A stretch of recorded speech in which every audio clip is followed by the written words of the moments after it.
Бул боюнча бизге да кайрылуу түштү. Бул кайрылуу боюнча ошо стат комитетке, өкмөткө кат жазып, мына бүгүн жиберебиз да. Бул дагы аябай эле мындай ошондой нерсени мен окуп алып, аябай мындай ичимен мындай жиним деле келди да.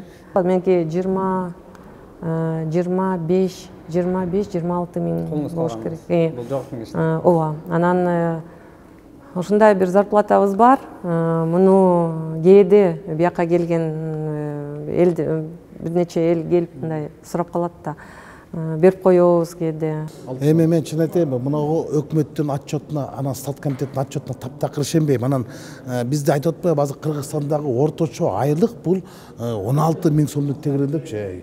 Жок да, эң жогорку айлык 16 миң сом десе, мен ишенем. Анан бүгүнкү күндө ошол жанагы статтар берип атпайбы, ошо 4 миң сомго жашаса болот депчи.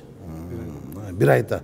Bu mындайча бөлгөндө 120-130 сомдун тегерегинде да МВДда иттерди багышат, кинологический службагачы. Ошолго күнүгө 100 сомдон бөлүнөт. Мына ошо иттер жашаса болот, а бирок адамдар жашашы кыйын болот.